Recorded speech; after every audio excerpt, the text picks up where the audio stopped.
तो बच्चों next question है, if potential energy is given by U equal to 3xyz joule, then find out force at 2,2,2 metre. अब बच्चों जैसा कि सर ने जस्ट अभी आपको सिखाया, F equals to minus del u by del x i cap plus del u by del y j cap plus del u by del z k cap.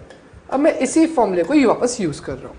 बच्चों जैसा सर ने आपको एक और बात कही थी, जब मैं इस u में इस 3xyz की वैल्यू पुट करूंगा तो मैं सिर्फ x के लिए डिफरेंशिएट कर रहा हूं, मतलब मेरा y और z कांस्टेंट माना जाएगा, उसको कांस्टेंट मान के ही सॉल्व करना है। तो देखिए मैं क्या लिख रहा हूं यहाँ पर, सबसे पहले इक्वेशंस पहले पुट कर देता हूं, वैल्यूज को, del by del x 3xyz i cap minus del by del y 3xyz j cap minus del by del z 3xyz k cap. अब बच्चों ध्यान दीजिएगा, जब मैं पहले वाले का डिफरेंशिएशन कर रहा हूं, क्या क्या कांस्टेंट है, 3 constant, y constant, z constant, मतलब 3yz तीनों कांस्टेंट हैं, तो सिर्फ x का डिफरेंशिएशन करना है। तो जो बाहर आ जाएगा उसको लिख देते हैं minus 3yz del x by del x, जिसकी वैल्यू 1 हो जाएगी। पर बच्चों अभी तो अपन यहाँ पर एक एक स्टेप कर रहे हैं ताकि आपको बात समझ में आ जाए। यहाँ पर क्या क्या कांस्टेंट होगा, यहाँ कांस्टेंट होगा 3x एंड z, तो यहाँ पर वैल्यू आ जाएगी बाहर 3xz del y by del y minus j cap minus 3x और y is by constant because z के टर्म्स में डिफरेंशिएशन हो रहा है, तो 3xy del z by del z k cap. अब बच्चों ध्यान दीजिएगा, del x by del x क्या हो जाएगा 1, del y by del y क्या हो जाएगा 1, del z by del z क्या हो जाएगा 1। तो I can say this is equals to minus 3yz i cap minus 3xz j cap minus 3xy k cap. अब बच्चों अभी क्वेश्चन खत्म नहीं हुआ, ये तो अपने फोर्स की जो वैल्यू आई है इन टर्म्स ऑफ वेरिएबल्स आई है, पर क्या आपको वेरिएबल्स की वैल्यू दे रखी है किस पॉइंट पे 2,2,2। ये 2 किसके लिए बेटा, x के लिए, ये 2 y के लिए और ये वाला 2 z के लिए। तो बात ध्यान रखना, जो सबसे पहले लिखा जाता है वो x, सेकंड y, तीसरा z के लिए। अब उसके अकॉर्डिंग अपन वैल्यूज पुट कर देते हैं, तो क्या हो जाएगा minus 3 2 into 2 I cap minus 3 2 into 2 J cap and minus 3 2 into 2 K cap. अब बच्चों 2 टू 4 इंटू 3 12 माइनस 12 आई कैप माइनस 12 जे कैप माइनस 12 के कैप। तो अपने पास जो फाइनल आंसर आएगा वो आएगा F vector is equals to minus 12 I cap minus 12 J cap minus 12 के कैप। और बच्चों ये सब कुछ वेक्टर ही है, तो ध्यान रखिएगा कि यहाँ पर सारे फोर्स की वैल्यू कैसे फॉर्म में है, वेक्टर फॉर्म में, because I cap J cap और के कैप आ रहे हैं। तो अपने को यही तो निकालना था कि फोर्स उस पर्टिकुलर पॉइंट पे कितनी लग रही है, ये आपका आंसर है। सर इसमें कई बार बच्चे मैग्नीट्यूड भी पूछ लेते हैं एग्जैक्टली, तो क्या इसमें मैग्नीट्यूड निकालना पॉसिबल है इस पॉइंट पर? बिल्कुल सर, जैसा आपने पहले भी सिखा चुके हैं कि अगर मेरे को मैग्नीट्यूड निकालना है तो मैं क्या कर लूंगा, under root of coefficient of I का square plus coefficient of J का square plus coefficient of K cap का स्क्वायर। तो क्या लिख देंगे बेटा, माइनस 12 का स्क्वायर प्लस माइनस 12 का स्क्वायर प्लस माइनस 12 का स्क्वायर। अब बच्चों इसको सॉल्व कर लेंगे और बस आंसर आ जाएगा। तो आइए बच्चों हम लोग नेक्स्ट क्वेश्चन को डिस्कशन करते हैं, और नेक्स्ट क्वेश्चन में अपने को इंटरमोलिकुलर एनर्जी के बारे में बात की गई है और उसका एक्सप्रेशन हमको दिया है। और बच्चों ये क्वेश्चन एग्जाम में पूछा जा चुका क्वेश्चन है, एक इंपॉर्टेंट क्वेश्चन भी है। If potential energy of 2 molecules is given by U is equal to A upon R to the power 12 minus B upon R to the power 6, then at equilibrium position find potential energy. बच्चों सबसे पहले अगर बात करें तो यहाँ पर A और B जो है वो क्या है, कॉन्स्टेंट्स है। तो अपने को ध्यान रखना है A और B वहां कॉन्स्टेंट्स है, और हमें क्वेश्चन में बोला जा रहा है इक्विलिब्रियम पोजीशन पे पोटेंशियल एनर्जी निकालें। तो बच्चों पोटेंशियल एनर्जी तो निकाल ही लेंगे, पर सबसे पहले ये तो पता करें कि इक्विलिब्रियम कहां आएगा। तो आप अच्छे से जानते हैं कि इक्विलिब्रियम कब आता है, जब नेट फोर्स कितना होता है, 0। तो इसका मतलब मुझे नेट फोर्स 0 करने के लिए पहले फोर्स का एक्सप्रेशन चाहिए, और फोर्स का एक्सप्रेशन निकालने के लिए जैसा सर ने आपको बताया था, the relation between potential energy and conservative force, here I can write F is equal to minus of du by dr। बिल्कुल, क्योंकि अब अपना एक्सप्रेशन यहाँ पे बच्चों r के रिस्पेक्ट में दिया है। x होता तो du बाय dx, y होता तो du बाय dy, z होता तो du बाय dz, और तीनों होते तो प्रीवियस क्वेश्चन आपने सीखा ही है। तो ऑब्जर्व कीजिए बच्चों, अगर हम लोग इसको अब डिफरेंशिएशन करें तो नोटिस कीजिए सबसे पहले माइनस d अपॉन dr मैं पूरी स्टेप्स लिख रहा हूं। यहां पर अपन क्या लिख सकते हैं, ए आर की पावर -12 और यहां लिख सकते हैं बी आर की पावर -6। ऐसा कर दिया बच्चों, सो दैट थोड़ा सा कैलकुलेशन आसान हो जाए। बच्चों ऑब्जर्व कीजिए, यहां पर माइनस साइन पहले से है। अब इसको बारी बारी से डिफरेंशिएट कर देते हैं, इसमें ब्रैकेट लगा देते हैं। बच्चों ए पहले से है कांस्टेंट, आर की पावर -12 का कितना होगा, -12 आर टू द पावर -12 -1 है ना। इसके बाद अगर हम लोग बात करें दूसरा, तो ये -b आपको दिया है, आर की पावर -6 का क्या होगा, -6 आर टू द पावर -6 -1। ये हमारे पास डिफरेंशिएशन हो गया है। अब इसको थोड़ा सा और सिंप्लीफाई कर ले बच्चों, देखिए माइनस माइनस क्या हो जाएगा, प्लस, तो ये हो जाएगा +12a अपॉन में आर की पावर 13। बच्चों देखिए -12 -1 -13 और नीचे जाके क्या हो जाएगा, +13।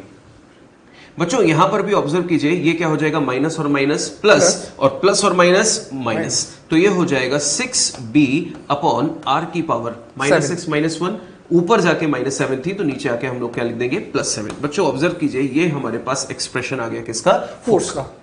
अब क्वेश्चन में बोला गया है कि जिस पॉइंट पर फोर्स 0 होगा उस पॉइंट पर पोटेंशियल एनर्जी क्या होगी। तो बच्चों फोर्स को 0 करने के लिए इस एक्सप्रेशन को हम क्या करें, 0 के साथ इक्वेट करते हैं। तो ऑब्जर्व कीजिए बच्चों, अगर हम लोग इसको 0 के साथ इक्वेट कर दें तो नोटिस कीजिए, for equilibrium F net is equal to 0। बच्चों इस एक्सप्रेशन को इक्वेट कीजिए तो ये हो जाएगा 12a अपॉन आर की पावर 13। बच्चों मैं डायरेक्टली लिख रहा हूं, इस पूरे टर्म को अगर 0 के साथ इक्वेट कर दें तो ये LHS में आके क्या हो जाएगी, पॉजिटिव। तो यहां पर मैं लिख सकता हूं 6b अपॉन, यहां क्या दिया है, आर की पावर 7।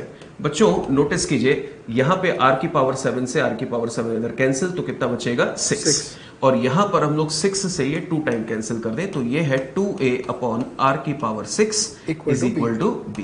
हमें क्या कैलकुलेट करना है, वो पॉइंट जहां पर फोर्स 0 है, मतलब r की वैल्यू निकालनी है। तो बच्चों r to the power 6 is equal to क्या हो जाएगा, 2a बाई b, और r की वैल्यू क्या हो जाएगी, 2a अपॉन b की होल पावर 1/6। मतलब ये वो पोजीशन है जहां पे नेट फोर्स 0 होगा। बिल्कुल। अब बच्चों हमें क्या बोला गया कि इस पोजीशन पे नेट फोर्स 0 है, तो इस पोजीशन पे पोटेंशियल एनर्जी कितनी रही होगी। तो क्या करना है बच्चों, ये रहा पोटेंशियल एनर्जी का एक्सप्रेशन और ये रहा आर की वो लोकेशन जिस पे फोर्स 0 है। तो हमें क्या करना है, आर की वैल्यू यहां रख देना है। पर बच्चों आर की वैल्यू रखने के लिए थोड़ा सा इसको हम लोग और मॉडिफाई करेंगे सो दैट हमारी कैलकुलेशन आसान हो जाए। बच्चों पोटेंशियल एनर्जी के एक्सप्रेशन को ध्यान से देखें, क्या इसको ऐसा लिखा जा सकता है, a अपॉन आर की पावर 6 का whole square minus b upon R की पावर 6। ऐसा इसलिए क्योंकि आर की पावर 6 की वैल्यू हमें 2a by b directly given है। तो प्लेस कर देते हैं बच्चों, ये हो गया a अपॉन, बच्चों r की पावर 6 कितनी है, 2a बाई b, बिल्कुल, और और ये हो जाएगा 2a बाई b का होल स्क्वायर। सिमिलरली ये क्या है, b अपॉन r की पावर 6 2a बाई b। बस बच्चों अब इसको हमें सिंप्लीफाई करना है तो क्या मिल जाएगा, पोटेंशियल एनर्जी। नोटिस कीजिए बच्चों, इसको सिंप्लीफाई करते हैं तो ये हो जाएगा a अपॉन, ये कितना होगा, 4a square upon b square minus ये कितना होगा, b स्क्वायर अपॉन 2a।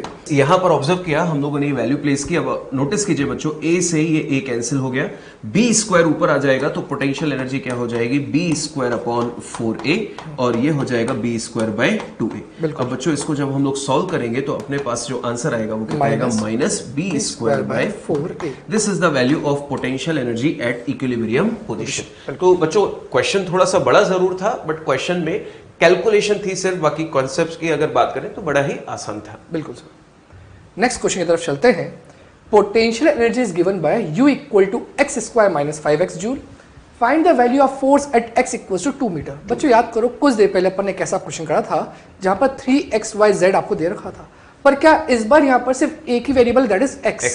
तो अगर सिर्फ एक ही वेरिएबल है तो अपन ने क्या सीखा था कि वो 1D वाली इक्वेशन अपन यूज कर सकते हैं।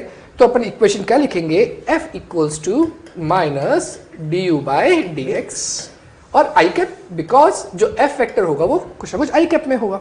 अब बच्चों ध्यान दीजिएगा, यहाँ पर जब मैं इस u की वैल्यू को यहाँ रख दूंगा तो अपना आंसर क्या आएगा वो देखते हैं।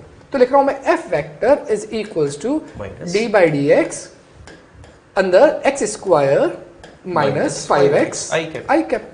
अब बच्चों जब मैं इसका डिफरेंशिएशन करूंगा तो x स्क्वायर का डिफरेंशिएशन हो जाएगा with respect to x is 2x और माइनस 5x का हो जाएगा माइनस 5। तो बच्चों यहां पर आंसर आएगा f vector equals to minus 2x minus 5 i cap. बच्चों ये माइनस अंदर मल्टीप्लाई कर देते तो एफ फैक्टर मेरा हो जाएगा, this is equals to -2x + 5 i cap. अब बच्चों ध्यान देना, ये अपना सिर्फ फोर्स का जो आंसर आया ये एक वेरिएबल फॉर्म में आया, पर अपने को जो पूछा गया है कि x = 2 पर क्या होगा, तो क्या यहाँ पर x की वैल्यू 2 पुट कर देते हैं तो अपना आंसर होगा f factor equals to -2 × 2 because x की वैल्यू 2 है प्लस 5 और पूरा i कैप। यहां से मेरे पास आंसर आया f फैक्टर इक्वल्स टू 5 - 4 + 1 तो that is equals to 1 i cap newton. This is the required answer. तो बच्चों ये जो सभी क्वेश्चंस थे वो एक पर्टिकुलर पैटर्न के थे जो हम लोगों ने नोटिस किया। अब आइए बढ़ते हैं हम लोग दूसरे क्वेश्चंस की तरफ और क्वेश्चन में लिखा हुआ है an uniform rod of mass capital M and length L is arranged as show, then find its gravitational potential energy. बच्चों ग्रेविटेशनल पोटेंशियल एनर्जी सुनते ही mgh याद आ जाता है, तो हम लोग उसी बारे में चर्चा करेंगे। पहले इस क्वेश्चन में गलती कहां होती है हम उस पर डिस्कशन करते हैं। कई बार क्या होता है बच्चों, अगर हम लोग इसको सबसे पहले तो अपना रेफरेंस सिलेक्ट कर लेते हैं क्योंकि हमें पोटेंशियल एनर्जी को कैलकुलेट करने के लिए रेफरेंस की जरूरत जरूर है। तो बच्चों हमने यहाँ पर क्वेश्चन में L लेंथ और M मास दिया है। कई बार हम लोग क्या बोल देते हैं कि L लेंथ है और हमें पोटेंशियल एनर्जी का एक्सप्रेशन पता होता है, तो हम लोगों ने क्या लिख दिया mgh और h की जगह हाइट L है तो ये L है। तो गलत आंसर है बच्चों, ये ऐसा नहीं हो सकता। कारण क्योंकि पोटेंशियल एनर्जी का एक्सप्रेशन सोचिए mgh, तो जो m है यानी कि इस रॉड का मास वो हमने कितनी हाइट पर कंसीडर कर रखा है, L हाइट पर। तो जरा गौर से सोचिए बच्चों, सारा मास जो है वो इस पर्टिकुलर पॉइंट पर थोड़ी ना है, वो तो यूनिफॉर्मली डिस्ट्रीब्यूटेड है।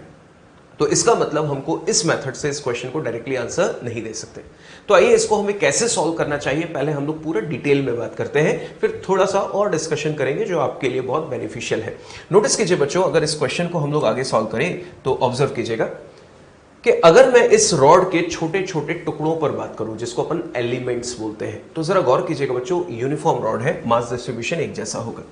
बच्चों अगर मैं केवल इतनी एलिमेंट की बात करूं, ये वाला, तो ये एलिमेंट जो है आप नोटिस कर रहे हैं इसकी हाइट ग्राउंड से अलग है, तो इतने से मास की पोटेंशियल एनर्जी अलग होगी। बिल्कुल। अगर हम लोग इस एलिमेंट की बात करें तो इस एलिमेंट का मास और इसकी हाइट जो है वो ग्राउंड से अलग लेवल पे है, इसकी पोटेंशियल एनर्जी अलग है। बिल्कुल। सिमिलरली अगर ऐसे एलिमेंट बहुत सारे बना दें तो आप नोटिस कर रहे हैं हर एक एलिमेंट की रेफरेंस से जो पोजीशन है वो डिफरेंट है। तो इसका मतलब जैसे जैसे मैं बॉटम टू टॉप यहां मूव करता जाऊंगा हर एक एलिमेंट की पोटेंशियल एनर्जी की वैल्यू अलग अलग आएगी। दैट मींस वैल्यूज वेरी कर रही है।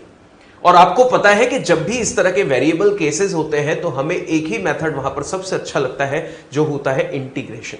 इंटीग्रेशन में क्या सिखाया जाता है कि आप बॉडी के अंदर एक छोटा सा एलिमेंट सिलेक्ट कीजिए, उस एलिमेंट की पोटेंशियल एनर्जी आप कैलकुलेट कर लीजिए और मानकर चलिए कि ऐसे बहुत सारे एलिमेंट उस बॉडी के अंदर होंगे, तो उन सबकी इंडिविजुअल पोटेंशियल एनर्जी को ऐड करके उनको इंटीग्रेशन कर देते हैं हम लोग with proper limit initial to final, तो हमारे पास फाइनल आंसर भी आ जाएंगे। तो वही चीज बच्चों हम लोग कैलकुलेट कर रहे हैं, इसको मैं यहां पर सब हटा देता हूं, नोटिस कीजिए बच्चों। हमने सबसे पहले क्या लिखा, सिलेक्ट एन एलिमेंट।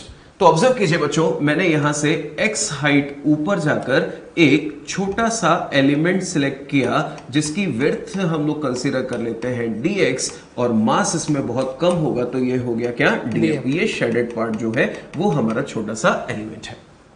अब बच्चे क्रॉस क्वेश्चन ये पूछते हैं कि सर x हाइट जाके हम लोगों ने इसको क्यों सिलेक्ट किया। तो बच्चों हम लोग क्या निकालने जा रहे हैं, इस छोटे से एलिमेंट की पोटेंशियल एनर्जी।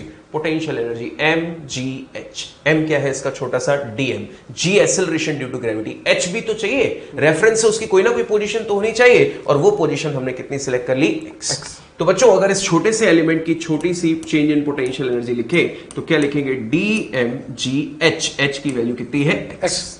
बच्चों ये हो गया हमारे पास इसमें पोटेंशियल एनर्जी में छोटा सा change for the smaller element. बच्चों डीएम की वैल्यू निकाल लेते हैं, यूनिफॉर्म रॉड है तो यूनिटरी मेथड से डायरेक्टली आंसर आ जाएंगे। बच्चों जल्दी बोलिए, एल लेंथ का मास m है तो यूनिट लेंथ का कितना होगा, m/l। हमें जिस लेंथ का चाहिए वो कितना है, dx, तो ये हो जाएगा m/l इंटू dx। ये वैल्यू किसकी आ गई, dm की। बिल्कुल, ये वैल्यू यहां प्लेस कर देनी चाहिए बच्चों। तो du is equal to dm की वैल्यू कितनी आ गई, m/l into dx into g into x। बच्चों गौर कीजिए, ये हमारे पास जो पोटेंशियल एनर्जी है वो बहुत छोटे से एलिमेंट की है। बच्चों ऐसे कितने एलिमेंट यहां इसके बॉटम टू टॉप इस लेंथ के अंदर बनाए जा सकते हैं, तो आंसर आता है इनफाइनाइट। अब इनफाइनाइट को इंडिविजुअल निकाल के ऐड करना तो पॉसिबल नहीं है, इसलिए हम लोग किस मेथड का यूज करते हैं? Integration. So we should integrate it from u initial to u final. अगर हम लोग रेफरेंस की बात करें तो इनिशियल हम लोगों ने मान ली कितनी? 0 और यू फाइनल पोटेंशियल एनर्जी है, और लिमिट होगी जो एलिमेंट्स है वो कहां से कहां तक है? 0 to L। So here I can write limit from 0 to L।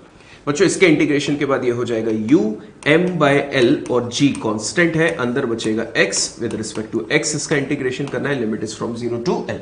बच्चों x का integration x square by 2, so here I can write m by l into g x square by 2। Limit क्या हो जाएगी? 0 टू l। लिमिट प्लेस करने के बाद ये हो जाएगा m by l into g l square by 2। एक L से एक L कैंसिल, तो ये हो गया mg L बाय 2। बच्चों एक्सप्रेशन थोड़ा सा बोल कर देखिए, mgh और h की जगह वैल्यू क्या आई है? L by 2। mgh और h की जगह क्या आया है? L by 2। ये तो हो गया बच्चों बड़ा मेथड। अब यहाँ पर छोटा मेथड क्या हो सकता है वो सर आपको एक्सप्लेन करेंगे।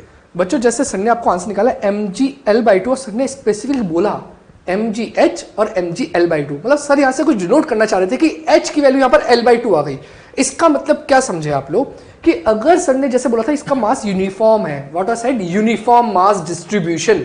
उस केस के अंदर इस पूरी रॉड में यूनिफॉर्मली मास डिस्ट्रीब्यूटेड है। तो क्या अपन आसान भाषा में इसका एक ऐसा पॉइंट कंसीडर कर ले जिसको कहते हैं ज्योमेट्रिकल सेंटर। तो बेटा उस ज्योमेट्रिकल सेंटर पे अज्यूम कर लेते हैं कि इस पूरी रॉड का मास कंसंट्रेटेड है, जिसको आप आगे आके सेंटर ऑफ मास भी पढ़ोगे। तो बच्चों उस पर्टिकुलर पॉइंट अगर आप नोटिस करो कि ज्योमेट्रिकल सेंटर है, जो यहाँ पर इनिशियल 0 लेंथ थी, यहाँ पर L थी, तो क्या geometrical centre L by 2 length पे आएगा? अगर ज्योमेट्रिकल सेंटर L बाय 2 पे आ रहा है तो जब भी ऐसे क्वेश्चन आए जिनके अंदर यूनिफॉर्म मास डिस्ट्रीब्यूशन हो और बॉडी की शेप भी यूनिफॉर्म हो, तो उस केस में आप पूरी बॉडी का मास उसके ज्योमेट्रिकल सेंटर पे कंसंट्रेटेड मान सकते हैं। तो इसका मतलब ये हुआ कि मैं इस पूरी बॉडी को रिप्लेस कर दूंगा एक छोटे से मास से, जिसको मैं मास तो m ही लिखूंगा जो इसका मास है, पर उसकी हाइट कहां होगी? ग्राउंड से L बाय 2 के ज्योमेट्रिकल सेंटर पे। तो बच्चों अपने क्या करा? इस पूरी बॉडी को रिप्लेस कर दिया एक पार्टिकल या छोटे से मास से जो एक्चुअली उसकी ज्योमेट्रिकल सेंटर की हाइट के बराबर है। अब बताओ इस मास m की पोटेंशियल एनर्जी क्या होगी? तो आप डायरेक्ट लिख सकते हो इसकी पोटेंशियल एनर्जी, सर ये रेफरेंस है, ये L बाय 2 ऊपर है पार्टिकल, तो क्या लिख दोगे? mg L by 2। तो देखो बच्चों आंसर तो सेम ही आया है। इसका मतलब ये हुआ कि जब भी आपको uniform shape and uniform mass distribution की बॉडी हो तो आप उस पूरी बॉडी को एक पार्टिकल मान सकते हो, उस पार्टिकल को वहां रख दो जहां उस बॉडी का ज्योमेट्रिकल सेंटर है, तो वो वैसा ही बिहेव करेगा जैसे ही पूरी बॉडी बिहेव कर रही है। बिल्कुल। तो देखिए बच्चों सर ने आपको एक बहुत अच्छा मेथड सिखाया जो हमें इस पर्टिकुलर चैप्टर में जल्दी से आंसर निकालने में हेल्प करेगा। देखिए वही चीज जो सर ने बोली थी वो लिखी हुई है, for regular shaped uniform bodies potential energy can be calculated by considering their mass to be at their geometrical centre, जो आगे जाके इसका नाम हम लोग देंगे सेंटर ऑफ मास। तो सर एक क्वेश्चन में एक जल्दी से बच्चों से पूछ लेता हूँ इस पर्टिकुलर से रिलेटेड। बच्चों इमेजिन कीजिए कि एक यूनिफॉर्म डिस्क है जिसकी रेडियस r है, मास m है, ये हमारे पास रेफरेंस है और इसकी पोटेंशियल एनर्जी मुझे बतानी है। डिस्क है, सॉलिड डिस्क है, मास m है, रेडियस r है। तो बच्चों जल्दी से बताइए कि इसकी पोटेंशियल एनर्जी क्या होगी? यहां तक की हाइट लेंगे या फिर इसके ज्योमेट्रिकल सेंटर पे लेंगे? तो ऑब्वियस सी बात है ज्योमेट्रिकल सेंटर इससे कितनी हाइट पर होगा? r height. तो इसकी पोटेंशियल एनर्जी क्या होगी? mgr। बिल्कुल। तो इस तरह से हमको इनको यूज कर लेना है। बिल्कुल सर। आगे बढ़ते हैं बच्चों। नेक्स्ट क्वेश्चन है, find work done by us against gravity by us. External force. External force, बिल्कुल sir, against gravity in lifting block from position A to position B। अब बच्चों यहां पर भी एक गलती होती है। आप लोग जब बोलते A से B गया तो आप क्या कहते हैं? अच्छा ये ब्लॉक तो यहाँ पर ऐसे हॉरिजॉन्टल रखा हुआ है रेफरेंस लेवल पे, तो इसकी पोटेंशियल एनर्जी 0 बोल देते हैं। नहीं बच्चों, ध्यान देना, क्या इस ब्लॉक के पास कुछ विड्थ है? और विड्थ है तो अभी अपने जस्ट डिस्कस करा कि जब भी ऐसे बड़े ऑब्जेक्ट हो, यूनिफॉर्म शेप हो, यूनिफॉर्म मास डिस्ट्रीब्यूशन हो, तो उसका ज्योमेट्रिकल सेंटर कंसीडर करो, वहां उसका एक पार्टिकल मान लो, वहीं पर उसकी पोटेंशियल एनर्जी आपको मालूम पड़ जाएगी। तो बच्चों ऐसा नहीं है इसकी पोटेंशियल एनर्जी भी 0 है, अभी इसके पास पोटेंशियल एनर्जी है। बिकॉज सोचो अगर मैं एलिमेंट मेथड से बोलता तो हर एलिमेंट का अलग अलग, बच्चों हर एलिमेंट का अलग अलग क्या होता है यहां पर कि इस पॉइंट पे इस एलिमेंट का अलग हाइट होती है, इस एलिमेंट की अलग हाइट होती है, इस एलिमेंट की अलग अलग हाइट होती है। तो क्यों अपन इंटीग्रेशन वाले मेथड पे जाएं? अपन तो अपना वही ज्योमेट्रिकल सेंटर वाला मेथड यूज करते हैं। तो क्या इस पूरी बॉडी को अगर मैं यहां पर ड्रॉ करूं तो देखो ये 20 kg की बॉडी है, इसका ज्योमेट्रिकल सेंटर यहां का ही होगा। तो ये पूरा 10 सेंटीमीटर, उसका हाफ मतलब 5 सेंटीमीटर फ्रॉम ग्राउंड। तो आई कैन से यहां पर इसको एक पॉइंट मास मान लिया। ये पॉइंट मास कितना ऊपर हो गया ग्राउंड से? 5 सेंटीमीटर। तो ये इनिशियल पोजीशन हो गई बॉडी की। सिमिलरली बाद में बॉडी वर्टिकल हो गई। तो इसका ज्योमेट्रिकल सेंटर अब शिफ्ट हो गया होगा। क्या इसका ज्योमेट्रिकल सेंटर यहां आ गया होगा, जो इसकी लेंथ के हाफ पे होगा, मतलब 20 सेंटीमीटर पे होगा। तो इसको भी एक पार्टिकल मान के यहां लिख देता हूं कि इसका फाइनल पोजीशन ये हो गई, और ये यहां से 20 सेंटीमीटर है। और बेटा ये जो पार्टिकल अपन ने बनाए हैं, इनका मास इन दोनों बॉडीज तो सेम ही है, उनके मास के बराबर है, विच इज इक्वल टू, चलो क्वेश्चन दे रखा तो क्या यहाँ पर 20 केजी लिख रखा है, तो यहाँ पर क्या लिख सकता हूं मैं 20 केजी, और इसका मास भी क्या दे रखा है 20 केजी।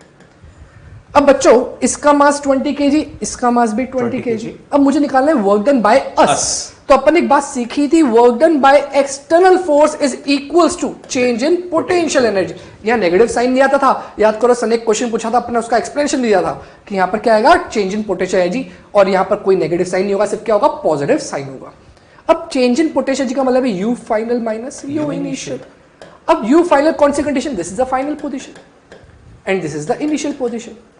अब बच्चों देखो फाइनली उसका मास 20 केजी, हाइट 20 सेंटीमीटर, और ये ग्राउंड के रेस्पेक्ट में 20 सेंटीमीटर। तो क्या लिख दूंगा मैं m g as usual into h 20 centimetre है तो कन्वर्ट कर रहा हूं मीटर में, डिवाइड बाय 100 माइनस क्या इनिशियली 5 सेंटीमीटर की हाइट पे था, मास वापस 20 g एंड 5 बाय 100। अब बच्चों यहां पर कुछ कैंसिल आउट कर सकते हैं, ये 0 0 कैंसिल हो गए। बिल्कुल सिमिलरली ये 20 का 10 और g का भी 10, तो दोनों कैंसिल हो गए इससे। इसका मतलब यहां पर क्या क्या बचा, 2 2 4 इंटू 10 कितना हो गया 40। यहां पर क्या बचा 2 इंटू 5 10, वैल्यू 10, आंसर आ गया 30 जूल। तो वर्क डन कितना लगा उसको हॉरिजॉन्टल से वर्टिकल करने के लिए, तो आंसर आएगा 30 जूल। पर ध्यान रखिए ये एक्सटर्नल फोर्स के कारण आया, पर अगर ग्रेविटी के कारण बोलते हैं तो आंसर होता -30 जूल। बिल्कुल। तो सर बच्चे चाहते हैं कि आप एक बार उसको work done by conservative force से भी एक्सप्लेन करें, ताकि ये चीज प्रूफ हो जाए बच्चों के सामने कि एग्जैक्टली सेम ही आंसर आता है। बिल्कुल सर। तो सर देखिए जैसे यहां पर ये ऑब्जेक्ट है, क्या ये जब ऑब्जेक्ट इस पॉइंट से इस पॉइंट पे गया, सर ने बोला कंजर्वेटिव फोर्स के कारण हेल्प कर लेते हैं, तो उससे क्या होगा, इसका डिस्प्लेसमेंट देख लो बस। अगर इसका डिस्प्लेसमेंट मैं देखूंगा तो इनिशियल पोजीशन 5 सेंटीमीटर पे, फाइनल पोजीशन 20 सेंटीमीटर, इसका मतलब डिस्प्लेसमेंट यहां से यहां तक 15 सेंटीमीटर होगा अपवर्ड डायरेक्शन में। बिल्कुल। पर mg कहां लग रहा है, नीचे, और mg की वैल्यू हो गई 20 into 10 that is equal to 200 newton. बिल्कुल। अब बच्चों मुझे मालूम है work done by conservative force that is equal to F dot d या फिर F d cos थीटा। तो I can say F is mg which is 20, d और cos थीटा क्या दोनों के एंगल 180 डिग्री है, तो मैं डायरेक्टली -1 लिख देता हूं। mg की वैल्यू हो गई 200, d की वैल्यू कितनी है बच्चों ध्यान देना 15 सेंटीमीटर, तो 15 बाय 100 एंड -1 को आगे लगा दिया था मैं। तो बच्चों ये कैंसिल आउट होके क्या बचा -30 जूल। तो बच्चों वही वाली बात हुई, कंजर्वेटिव फोर्स के कारण जो वैल्यू आई वो नेगेटिव है, और एक्सटर्नल के कारण जो वैल्यू आई वो पॉजिटिव है। और यहां से बच्चों हम लोगों ने नोटिस भी किया कि आंसर दोनों ही मेथड से सेम आते हैं, जैसा कि सर ने आपको और हम लोगों ने डिस्कस किया था कि अगर आप कंजर्वेटिव की हेल्प से कैलकुलेट करो या फिर एक्सटर्नल फोर्स की हेल्प से कैलकुलेट करो, तो ये दोनों एक्सप्रेशन है और आंसर आप ऑब्जर्व भी कर रहे हैं एग्जैक्टली सेम। इसको आप यहां पे रख दे तो माइनस ऑफ माइनस कितना हो जाएगा प्लस, तो डेल्टा यू की वैल्यू वापस से सेम आएगी। तो इसीलिए प्रूफ किया ताकि आपको ये चीज क्लियर भी हो जाए। आइए बच्चों बढ़ते हैं अब नेक्स्ट क्वेश्चन की तरफ, और दोनों में से आप किसी भी मेथड से सॉल्व करेंगे आंसर एग्जैक्टली सेम आएगा। बच्चों क्वेश्चन में दिया है an uniform chain of length capital L। बच्चों ऑब्जर्व कीजिए अगेन क्या लिखा हुआ है यहाँ पे, यूनिफॉर्म। यूनिफॉर्म चेन मतलब मास डिस्ट्रीब्यूशन यूनिफॉर्म है, मतलब यहाँ पे अगेन वो ज्योमेट्रिकल सेंटर या सेंटर ऑफ मास वाला मेथड अप्लाई कर सकते हैं। Of end mass capital M is lying on a smooth table and 1 by n of its length is hanging down over the edge of the table। इसको draw कर लेते हैं बच्चों पहले। अगर नोटिस कीजिए कि यहां पर हमें एक टेबल दी गई है, let us consider this one is table, और यहां पर हमें एक चेन दी गई है लाइक दिस, ऐसे बच्चों कुछ ऐसी चेन हमको दी गई है। क्वेश्चन में बोला गया है टोटल लेंथ कितनी है L, जिसका 1 बाय nth पार्ट यानी कि L बाय nth पार्ट जो है वो सस्पेंडेड है। क्वेश्चन में बोला गया है if G is the acceleration due to gravity then find work done to pull the hanging part of chain on the table। बच्चों दोनों तरह से सॉल्व कर सकते हैं, अभी प्रीवियस केस में देखा, तो क्यों ना सबसे पहले इस चेन को ज्योमेट्रिकल सेंटर से रिप्लेस कर देते हैं और नोटिस करते हैं कि हमें इसको ऊपर खींचने के लिए कितना वर्क करना पड़ेगा। बच्चों चॉइस हम लोग अब सर पे छोड़ देते हैं कि रेफरेंस कहां सेलेक्ट करें। बच्चों अब रेफरेंस एक्चुअली में आप या तो टेबल भी ले सकते हो, पर टेबल लोगे तो उस केस में इसकी पोटेंशियल एनर्जी नीचे होगी तो नेगेटिव होगी, और अगर मैं यहाँ पर लेता हूँ तो उस केस में जो इसका सेंटर ऊपर होगा तो पोटेंशियल एनर्जी पॉजिटिव होगी। But sometime we are comfortable with the positive potential energy because अपने लिए इजी पड़ता है कैलकुलेट करने के लिए। तो अपन इसका रेफरेंस इस ग्राउंड लेवल पे मान लेते हैं जहां पर ये जो चेन है वो यहां पर इसका एंडिंग पार्ट है, तो ये अपना रेफरेंस अपन मान लेते हैं। तो बच्चों देखिए सर ने मुझे रेफरेंस पॉइंट जो दिया है वो बिल्कुल बॉटम मोस्ट पॉइंट दिया है, ये रेफरेंस है। तो बच्चों ये वाली जो चेन है ये यूनिफॉर्म मास डिस्ट्रीब्यूशन है, लेंथ कितना है L/N। तो सबसे पहले इसका मास कैलकुलेट कर लेते हैं, क्योंकि L लेंथ का मास m है तो L/N का कितना होगा m/n। बिल्कुल, वैसे तो डायरेक्टली बोल सकते हैं पर यूनिटरी मेथड से एक बार क्रॉस चेक भी कर लेते हैं। सर। बच्चों L लेंथ का मास कितना है m, तो यूनिट का कितना होगा m/L, और L/N का कितना होगा m/L इंटू L/N। तो ये वैल्यू कितनी आ गई m/n। ये हो गया mass of this suspended part. और बच्चों ये जो मास होगा वो हम लोग कहां कॉन्सेंट्रेट कर देते हैं, इस सस्पेंडेड चेन के ज्योमेट्रिकल सेंटर यानी कि सेंटर ऑफ मास पे, एग्जैक्टली यहां। तो नोटिस कीजिए बच्चों, अब हमने इस चेन को इस सेंटर ऑफ मास से यानी कि इस ज्योमेट्रिकल सेंटर से रिप्लेस कर दिया है, और मैंने मान लिया कि इस पूरी चेन का मास कॉन्सेंट्रेटेड है कहां पे, इस पॉइंट पे। तो अब मुझे चेन नहीं उठानी, अब मुझे इस पॉइंट को उठाना है, इस पॉइंट को मुझे एग्जैक्टली टॉप पर ले जाना है, क्योंकि अब मैं चेन को हटा चुका हूं, उसको रिप्लेस कर चुका हूं एक पॉइंट से, और पूरी चेन का मास मैंने यहां कॉन्सेंट्रेट कर दिया है। और बच्चों गौर कीजिए कि पूरी चेन अगर L/N की है तो ज्योमेट्रिकल सेंटर जो होगा वो रेफरेंस से कितनी हाइट पर होगा, L/2n, यानी L/N का हाफ। तो बच्चों हमें जो एक्सटर्नल वर्क डन करना है, तो अभी अभी आपको सर ने सिखाया था दैट एक्सटर्नल फोर्स का work done is equal to क्या होगा, डेल्टा यू। पर बच्चों इन सभी क्वेश्चंस में मानकर चलिएगा कि हमें कहीं भी फोर्स की वैल्यू नहीं दी है कि कितने फोर्स से उठाना है, तो हमारा फोर्स हमेशा इस सस्पेंडेड पार्ट के mg के बराबर रहेगा। मतलब यहां पर चेन को हमें एक्सेलरेट नहीं करना है, मतलब उसकी वेलोसिटी में चेंज होने नहीं देना है। तो ऑब्जर्व कीजिए ये एक्सप्रेशन तभी वैलिड था without changing it's kinetic energy. तो बच्चों मैं यहां पर सॉल्व करने के लिए लिख देता हूं u final minus u initial.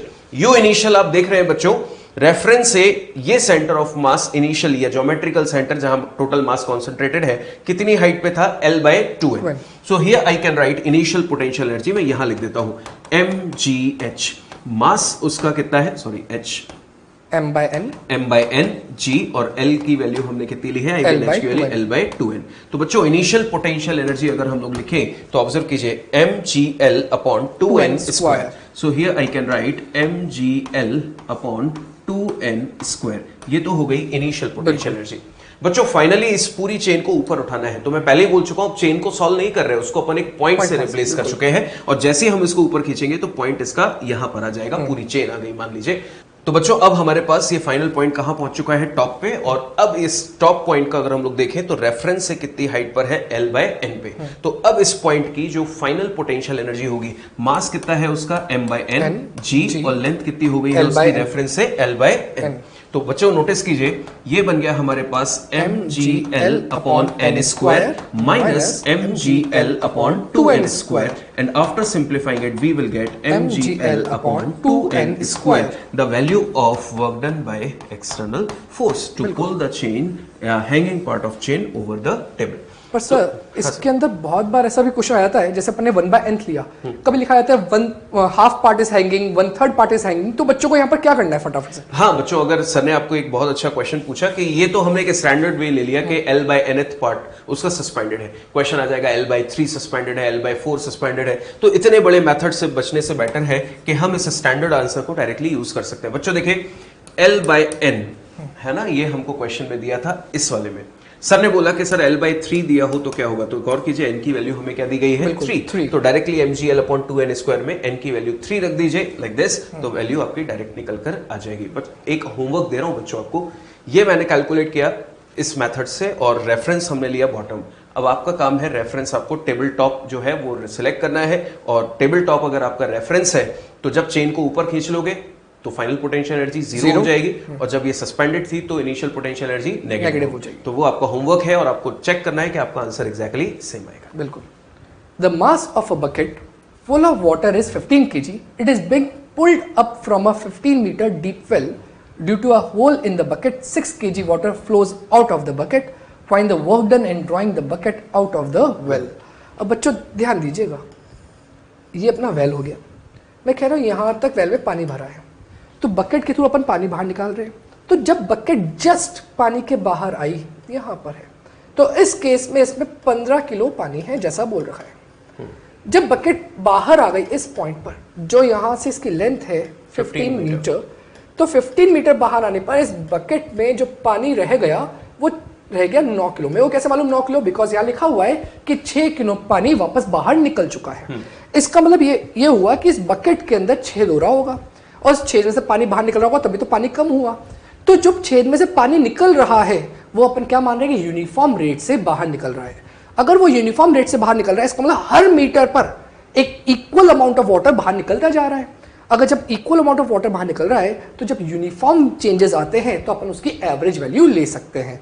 तो बच्चों समझना, यहां पर इस बकेट की पोटेंशियल एनर्जी अलग होगी, यहां पर इस बकेट की पोटेंशियल एनर्जी अलग होगी, पर क्यों ना अपन इनका एवरेज कंसिडर कर लें, तो क्या होगा, इसका एवरेज कितना आएगा 15 प्लस 9 डिवाइड बाई 2।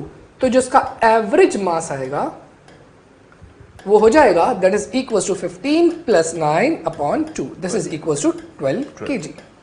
अब मेरे लिए क्वेश्चन हो गया कि 12 kg भी यहां पर था और यही 12 kg यहां पहुंच गया। अगर 12 kg यहां से लेके यहां तक पहुंचा है तो जो पोटेंशियल एनर्जी में चेंज आया होगा वो अपन निकाल लेते हैं। तो पोटेंशियल एनर्जी में चेंज क्या होगा, delta u equals to u final minus you initial. बच्चों मैं इसको रेफरेंस यही मान लेता हूं यू का, तो ये यू इनिशियल मान लिया, दिस इज इक्वल टू यहां पर क्या मान लिया मैंने 0। तो लिख सकता हूं delta u equals to u final m, g की वैल्यू अभी अपन g लिख देते हैं, h कितना आया 15 मीटर माइनस 0। तो यहां पर ध्यान दीजिएगा क्या लिख सकता हूं, 12 इंटू 10 120 इंटू 15 तो हो जाएगा 1800 minus 0, this is equal to 1800 joule. पर अपने से पूछा क्या है, ध्यान दीजिएगा, work done in drawing the bucket out of the well. बाहर कौन निकाल रहे हैं, कोई पर्सन निकाल रहा होगा, एक्सटर्नल फोर्स निकाल रहा होगा। और अपन ये बात सीख चुके हैं कि जो work done by external force होता है वो डेल्टा यू के बराबर होता है। इसका मतलब ये जो डेल्टा यू आया यही work done by external force है, which is equals to 1800 joule. तो ये आपका रिक्वायर्ड आंसर है। बच्चों अगर चाहे तो अपन इसको इंटीग्रेशन से सॉल्व कर सकते हैं, बस उससे प्रोसेस बहुत लंबा होगा, इसलिए अपन ने यहाँ पर इसको एवरेज मास लेके सॉल्व किया है। तो आइए बच्चों अब हम लोग नेक्स्ट टॉपिक डिस्कस करते हैं, that is potential energy curve and equilibrium. बच्चों इक्विलिब्रियम सुनते ही हमारे सारे कॉन्सेप्ट्स एकदम रिकॉल हो जाते हैं और न्यूटन्स लॉज ऑफ मोशन हमको याद आ जाता है कि इक्विलिब्रियम मतलब net force is equal to 0। तो बच्चों आइए हम लोग उसी पर डिस्कशन कर रहे हैं। एक पोटेंशियल एनर्जी और एक्स कर्व हमको दिया है, यानी कि पोटेंशियल एनर्जी हमको एक्स के साथ वेरी करता हुआ यहाँ पर इस ग्राफ में शो किया गया है। अब इस क्वेश्चन में हमसे ये पूछा गया है कि इक्विलिब्रियम कहाँ कहाँ होगा, तो सीधा सा जवाब देंगे इक्विलिब्रियम वहां होगा जहां नेट फोर्स 0 होगा। तो बच्चों हम लोगों ने अभी रिसेंटली एक इक्वेशन डिस्कस की थी, that is conservative force is equal to minus of d u upon d x. बच्चों अगर हम लोग इस पर्टिकुलर इक्वेशन पर ध्यान दें तो अभी हम लोग इसको किस तरह से रीड कर रहे हैं पहले उस पर फोकस कीजिए। मैं यहां पर ब्रैकेट लगा देता हूं, है ना, इसको थोड़ा सा रीड करना आसान हो जाएगा। बच्चों जैसे y और x ग्राफ की स्लोप को हम लोग dy अपॉन dx बोलते हैं, या फिर हम लोग मोमेंटम और टाइम ग्राफ की स्लोप को dp अपॉन dt बोलते हैं, उसी तरह से u और x ग्राफ पर खींचे गए टेंजेंट की स्लोप को हम लोग क्या बोलेंगे, du अपॉन dx। तो हम क्या कर रहे हैं, सबसे पहले ये बात कर रहे हैं कि फोर्स कहां 0 होगा, तो सीधा सा जवाब देंगे जहां टेंजेंट की स्लोप 0 होगी।